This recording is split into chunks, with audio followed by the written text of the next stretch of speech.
দেখুন, অনেক সময় আমরা সমাজের মধ্যে শোনা যায়, অনেক বিজ্ঞ বিজ্ঞ মানুষের মুখ থেকে শোনা যায় যে মেসা হলে দোয়া করেন, দোয়া কবুল হয়ে রাখেন। কিতা দোয়া করেন মেসা হলে? মেসা তুমি দোয়া করো, কিতা দোয়া করো? অনেক বিজ্ঞ মানুষ সকলের কাছ থেকে শোনা যায়। মাঝখানে একজন মানুষে আমার কাছে এই প্রশ্ন করছেন, আমারে বলছেন, আমার মনে অনেক আঘাত লাগছে যে এই মানুষের মুখ থেকে এই মাত বাড়ানির কথা আসলো না, খিলা বার হইল। তো যাক, ও বিষয়ে আমি সামান্য আলোচনা করবো, দোয়া কবুল না হওয়ার কিছু কারণ সামান্য দুই একটা আলোচনা করবো। ইলিম আন্দাজা মাত বাড়াবো, এমন ইলিম নাই, এমন মাতও বাড়াইতো নাই। তো আমি আপনার সম্মুখে আয়াতে করিমা তিলাওয়াত করলাম। আল্লাহ সুবহানাহু ওয়া তাআলা ফরমায়েন, ইয়া আইয়ুহান নাস কুলু মিম্মা ফিল আরদি হালালান তাইয়্যিবা। আমার আল্লাহ সুবহানাহু ওয়া তাআলা ফরমায়েন, ইয়া আইয়ুহান নাস, ও মানব জাতি, ও ইমানদার হইয়া ডাক দেন না। আমার আল্লাহ সুবহানাহু ওয়া তাআলা ডাক দেন, ইয়া আইয়ুহান নাস, ও মানব জাতি, কুলু মিম্মা ফিল আরদি হালালান তাইয়্যিবা।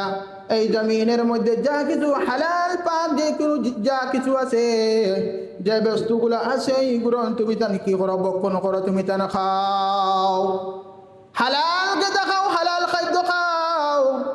এই আয়াতের তাফসীর করতে গিয়ে ইবনে কাসীর রাহমাতুল্লাহি তাআলা আলাইহি আনছেন, বান্দা এই যে সময় হারাম খাইব, যেই মুহূর্ত থেকে খাইব, এই দিন থেকে লইয়া 40 দিন পর্যন্ত এই বান্দার কোনো দোয়া কবুল হইত নাই। এই বান্দার কোনো দোয়া কবুল হইত নাই 40 দিন পর্যন্ত। এক সাহাবী আল্লাহ রাসূল সাল্লাল্লাহু আলাইহি ওয়াসাল্লামের খিদমত হাজির হইয়া ফরমায়েন, ইয়া রাসূলুল্লাহি ওয়া ইয়া হাবিবাল্লাহি, ওগো আল্লাহর হাবিব, ইয়া রাসূলুল্লাহ, আপনার কাছে আমার একটা ওয়ারদ। ইয়া রাসূলুল্লাহ, আপনি আমার জন্য ও দোয়াটা করবা, আল্লাহ সুবহানাহু ওয়া তাআলার জন্য আমি যেটা দোয়া করি ওটা কবুল করেন। এই কথা শুনিয়া আল্লাহ রাসূল সাল্লাল্লাহু আলাইহি ওয়াসাল্লাম ফরমায়েন, ও আমার সাহাবী, তুমি তোমার খাদ্য যে গুণ আছে, তোমার আহার যে গুণ আছে, তুমি গুণতরে পাক করে লাও, তোমার গুণতরে হালাল করে লাও। যদি তুমি পাক হালাল, যদি তুমি খাদ্য খাও, হালাল খাদ্য খাও, হালাল খাদ্য খাও, তাহলে তোমার দোয়া কবুল হইব, নতুবা তোমার দোয়া কবুল হইছ নাই। আল্লাহর হাবিব মুহাম্মদুর রাসূলুল্লাহ সাল্লাল্লাহু আলাইহি ওয়াসাল্লামের মায়ের উম্মত হল, যে ওয়ালির আজকে আমরা ওফাত দিবস উপলক্ষে যে ইসালে সওয়াবের মাহফিল তৈয়ার করা হইল, যে ওয়ালির উসিরায় এই জায়গার মধ্যে আইলাম, এই ওয়ালির জীবনী সাইয়া দেখবা, তার মা বাবা এবং তাই কোনোদিন হারাম খাইছেন না, সবসময় হালাল খাইছেন। যদি সে আল্লাহর ওয়ালি বনতে হয়, ভালো মানুষ বনতে হয়, আপনি আপনার খাদ্যগুলো হালাল করতে লাগবো। আপনি যদি আল্লাহর ইবাদত বন্দেগী করতে হয়, নেক আমল যদি করতে হয়, তাহলে আপনি আপনার খাদ্যগুলো হালাল করতে লাগবো। কারণ কি, বেলে যদি আপনি হারাম খাইলেন, আল্লাহর ইবাদত করা আপনার জন্য অসম্ভব হইত নাই। আলিম উলামাকে ওয়াজ করবা, আপনারে বুঝাইবা, আপনারে ওয়াজ করবা, কত রকমের বুঝ দিবা, তারপরেও আপনার দিলের মধ্যে কোনো কম্পিত হইত নাই, কোনো আসর করতো নাই। কারণ কি, বেলে কারণ হইল হারাম খাইয়া আপনার কল্প যেগু, দিল যেগু, আপনি দাঁড়াই রাইছেন। আপনারা এটা জানিয়ে রাখবা, আপনার দোয়া কবুল না হওয়ার এক নম্বর কারণ হইল, আলিম সমাজ থেকে লইয়া আওয়াম সমাজ পর্যন্ত আপনার হারামের মধ্যে আমরা কেউ না কেউ লিপ্ত আছি। এখন সমাজের মধ্যে দেখলে দেখা যায় 99% মানুষ আপনার হারামের লগে জড়িত আছে। ভাই, আপনার আমার দোয়া কবুল হইতো কেলা? আপনার আমার দোয়া কবুল হইতো কেলা? আপনার আমার তো দোয়া কবুল হওয়ার কথা নাই। এই দিমাইশানপুরি রহমতুল্লাহি তাআলা আলাইহি শেষ নয়, আপনি গোটা পৃথিবীর মধ্যে আপনি যত আল্লাহর ওলি সকল আছেন, বড় বড় মানুষ সকল আছেন, আল্লাহর বন্দা সকল আছেন, তারার জীবনী আপনি পড়িয়া দেখবা, তারার পিছনে গিয়া দেখবা, আল্লাহর বন্দা হয়ে প্রথমে তারার খাদ্য যেগু আসলো এইগু হালাল করছেন, প্রথমে হালাল করছেন। ওটার লাগিয়া যদি আল্লাহর ইবাদত করতে চান, নেক আমল করতে চান, প্রথমে আপনার খাদ্য যেগুলো হালাল করতে লাগবো। হালাল যদি করেন না, আল্লাহর ইবাদত করা অসম্ভব হইব। কারণ কি, অসম্ভব কিতাব দিল জ্বালাই দিব, দিল মুর্দা হয়ে যাব, আল্লাহর ইবাদতের করা কথা আপনার মনেও পাইতো না, আলিমকলে বুঝাইবা আপনার দিলের মধ্যে গিয়ে আসর করতো না, লাগতো না, কারণ আপনার অন্তর জ্বলি গেছে। এখন যদি হারাম খাইছি হুজুর, এখন হারাম খাইছি, হারাম খাইয়া অন্তর জ্বালাই লাইছি, এখন কিতা করতাম? আলা বিযিক্রিল্লাহি তাতমাইন্নুল কুলুব, আল্লাহর জিকিরে কি করে আপনার দিলের জঙ্গার ছুটায়। আপনি তওবা করেন, তওবা করেন, তওবা করি আপনি কি করেন? আল্লাহর বেশি বেশি করে জিকির করেন আর তওবা করেন, তাহলে আপনার অন্তর সাফ হয়ে যাইব। আল্লাহ সুবহানাহু ওয়া তাআলার প্রমাণ। এখন সমাজের মধ্যে হারামে ভর্তি, কোন হারাম নিয়ে মাতিতাম? সারা হারাম আপনারা জানা আছে, আমরা তামাম সবর জানা আছে, এর মধ্যেও আমরা হারামের মধ্যে জড়িত আছি।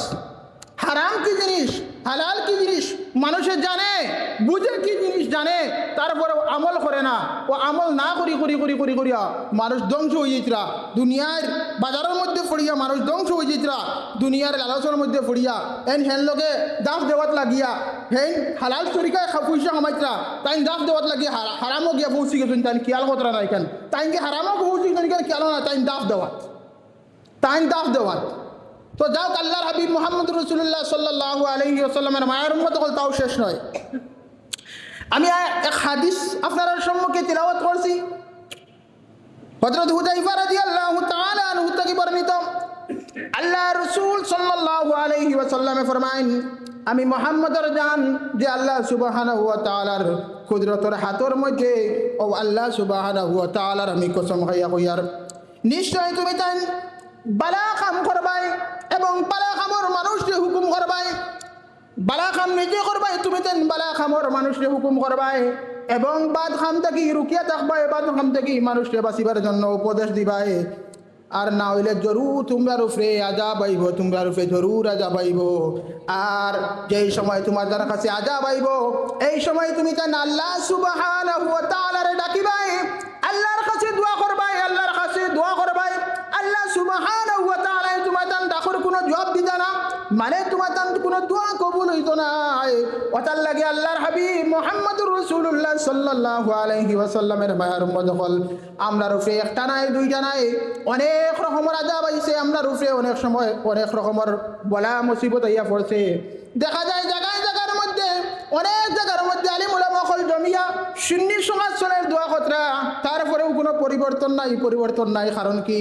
বেলে কারণ হইল আল্লাহর রাসূলে ফরমাইছেন, যদি চাই তুমি তান কি করো, বালা কাজ করো, বালা কামর হুকুম করো, বাদ কাম থেকে রুকিয়া থাকো, বাদ কাম থেকে নিষেধ করো মানুষকে। আর না হইলে যদি এরকম তুমি তান করো না, নিশ্চয় নিশ্চয় নিশ্চয় তোমার তান কি হইব বেরে, তোমার তান উপরে আযাব আইব।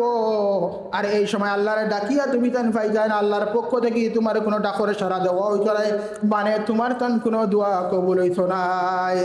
আমরা ওলাও দুই জায়গা দুইজন যদি মুরব্বী বই বা দুইজন যদি যুবক বই, দুইজন যুবক বইলে মোবাইলের গফ নতুবা আমরা কি তখন দুনিয়ার গফ বেটিবাজি গফ এটা যুবকসকলের। মুরব্বীসকল যদি দুইজন একখানা বইন, সমুখর গিবত ছাড়া কোনো কিছু নাই, ওকে কিতা করলো, অগুর বেটিয়ে কিতা করলো, আমরা সমাজটা ওটার দিব না।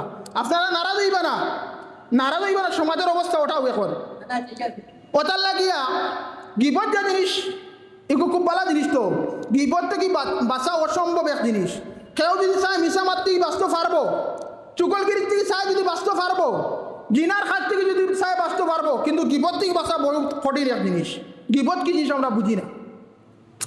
আল্লাহর হাবিব দুজানের বাদশা নবী মুহাম্মদুর রাসূলুল্লাহ সাল্লাল্লাহু আলাইহি ওয়াসাল্লামে ফরমায়েন, আল গীবাতু আশাদ্দু মিনাজ জিনা, গীবত হইল আপনার জিনার চাইতে আরো বত্তর, গীবত হইল আপনার জিনার চাইতে আরো বত্তর। কিন্তু আমরা গীবতের মধ্যে লিপ্ত আছি, আমরা হারাম যে কোনো জিনিস, যেটা জিনিস আছে তার মধ্যে লিপ্ত আছি। আমরা সময়টা হারামে পড়ে গেছি, আমরা দোয়া কবুল হইব কেমনে?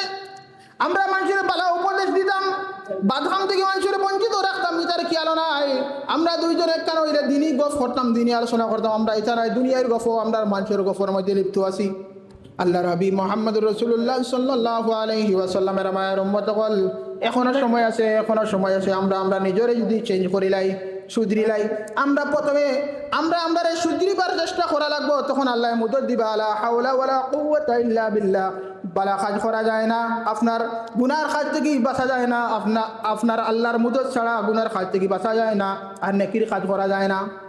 গুনার কাজ করতে আল্লাহর শক্তি লাগে, গুনার কাজ থেকে বাঁচতে হইলে আল্লাহ যদি চান আল্লাহর যদি চাই না তোমার ভাই খেয়াল করেন না, তুমি গুণের কাজটি বাঁচতে পারতাই না।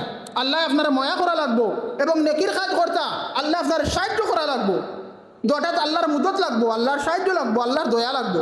ওটা লাগে আমরা চেষ্টা করতাম কিন্তু লগে আল্লাহ আমরা মুদত করতাম। আমরা চেষ্টা নাই, চাই দিলাম হাল যেবা যাব না, ইলা নাই বিষয়। তো আল্লাহ হাবিব মুহাম্মদুর রাসূলুল্লাহ সাল্লাল্লাহু আলাইহি ওয়াসাল্লামের মায়ের উম্মত হল আমরা এই দুনিয়ার জমিনের মধ্যে আল্লাহ সুবহানাহু ওয়া তাআলা আমরা পাঠাইছেন তার ইবাদতের মধ্যে লাগিয়া। এই দুনিয়ার জমিনের মধ্যে খালি একলা ইবাদত করতাম নি, বালা কাজ একলা করতাম নি, না না না না। আমি আলিম হইছি, খালি আলিম হয় খালি মানুষের দিন বুঝাইতাম না। আমি যতটুকু জানি অতটুকু মানুষের জানাইতাম। আমি একজনকে একটা বালা কাজের পথ দেখাইলাম, বালা কাজের উপদেশ দিলাম। এই আল্লাহর বান্দাই যদি আপনার এই বালা কাজ করিলেন, আল্লাহ সুবহানাহু ওয়া তাআলা আপনার ফেরেশতা হলো এই বান্দাই, আল্লাহর ফেরেশতা হলো এই বান্দাই যে কাজ করিয়া যে সওয়াব পাইবা, আপনি তানে হইয়া দেওয়ায় সেই সওয়াব পাইবা। আল্লাহ রাসূলের হাদিস আপনি যদি বালা কাজ করেন সওয়াব পাইলা, এখন হইয়া দিলা হেন কাম করবা, বালা কাম করবা, নেক আমল করবা, আপনার আমল নামার মধ্যেও সেম টাইম করিয়া অতটুকু আপনি সওয়াব পাইবা। আপনার বাদ হইল নি? আপনারা মাত মনে বুঝলো না না খারাপ লাগে? বাদ হইল নি? আমার বালা হইল, বালা হয়েছে না নি? বালা হয়েছে।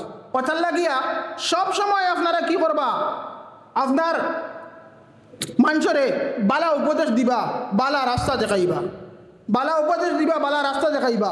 তো বালা উপদেশ দিয়া বালা রাস্তা দেখাইলেও খাম হয়ে যাবনি না, খাম হইতো না। আগে আমি বালা বনা লাগবো, আগে আমি নিজে যে জানি কইয়ার আপনারা তকরির করিয়ার কার কাছে ইয়ে আমল দেখা লাগবো। তারপরে যদি আমল আমি আপনার কাছে নসিহত করি, তাহলে এই নসিহত আপনার দিল পর্যন্ত গিয়ে পৌঁছিব, আপনার কাছে অটোমেটিকলি আসর করবো, আপনার আমলের মধ্যে আইব। আমি খোনেওয়ালা যাইন এন আমলের মধ্যে থাকা লাগবো। ওটার লাগে আগে নিজে আমল করতাম, তারপরে কিতা করতাম, মানুষের উপদেশ দিতাম। নিজে আমল করতাম, তারপরে মানুষের উপদেশ দিতাম। আল্লাহর হাবিব মুহাম্মদুর রাসূলুল্লাহ সাল্লাল্লাহু আলাইহি ওয়াসাল্লামের মায়ার উম্মত হল আমি খোয়াদ আসলাম। আল্লাহর ওলি হল যারা, যে সাহেব কিবলার ইসালে সাহাবার মাহফিল আল্লাহ আসার তৌফিক হইন, এই সাহেব কিবলার জীবনী দেখবা হালাল খাদ্যর মধ্যে তারা জীবন অতিবাহিত হইছে। ওটার লাগে আল্লাহর ইবাদত করতে পারছেন। আমরা ইবাদত করার মজা পাই না, ফাইতামও না। ইবাদত করার এমন এক সময় জানেও হইতো না, যে সময় হারাম ভরপুর হয়ে যাব। আল্লাহর এক ওলি নাম সম্ভবত ফাউরি লইছে, আল্লাহর এক ওলিয়ে ইবাদত করতে সময় মজা পাইন না। মা জননীরে গিয়া কইলে আপনারা মুরব্বীরা জানা থাকতে পারে, আল্লাহর ওলির নাম আমার মনেও আন না, স্মরণও আন না। তো মার কাছে গিয়া এখন মাগো, ও মা আমি আল্লাহর ইবাদত করতে মজা পাই না, কিতা লাগে ও মা আমার খুঁজে দাও না মা।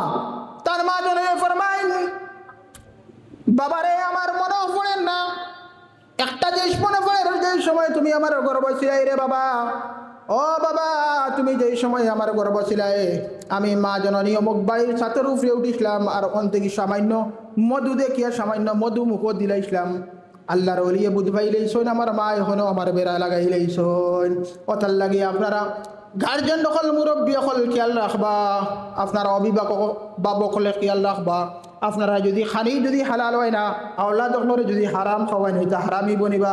কথার লাগে আপনি কইলাম প্রথমে হালাল খাইন, আর আপনার আওলাদ দখলরে আপনারা হালাল খাওয়ার হইয়ার চেষ্টা করুন। আল্লাহর হাবিব মুহাম্মদুর রাসূলুল্লাহ সাল্লাল্লাহু আলাইহি ওয়াসাল্লামের মায়ার উম্মত হল আমি এমন ওয়াজ নসিহত করিও না, আপনারা তো খানকাত আইন দেখুন আখতা সামান্য করি খোয়া ওনার উপরে আল্লাহ সুবহানাহু ওয়া তাআলা আপনারারে এবং আমারে আমল করার তৌফিক দেয়। এবং যদি ক্ষুদ্র জ্ঞানী মানুষ ভুল হইব মিস নাই, যদি ভুল হয় আল্লাহকে ওয়াস্তে মাফ দিবা। আপনারা আমার সরে তাজ মুরব্বী হল সম্মানিত মানুষ। আল্লাহর হাবিব সাল্লাল্লাহু আলাইহি ওয়াসাল্লামে ফরমাইন, বড়রে যে তাজিম করলো না, সম্মান করলো না, ছোটরে মহাব্বত করলো না, হে আমার উম্মত নাই, হে আমার উম্মতের মধ্যে থেকে নাই। কথার লাগি আপনারারে আমি সম্মান করার কথা সম্মান করতাম। ওটার লাগে আপনারা যদি কোনো ভুল বিয়াদবি হয় আল্লাহকে ওয়াস্তে ক্ষমা করে দিতা। আমি আপনারা সম্মুখে আর সময় নষ্ট করিয়েন না।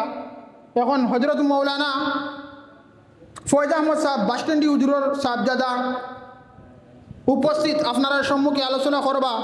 আর আল্লাহ সুবহানাহু ওয়া তাআলা এই কথা যা কিছু কইছি এটার উপরে কোয়ার আমার এবং আপনারা আমল করার তৌফিক দেওয়ার আমার জন্য দোয়া করবা।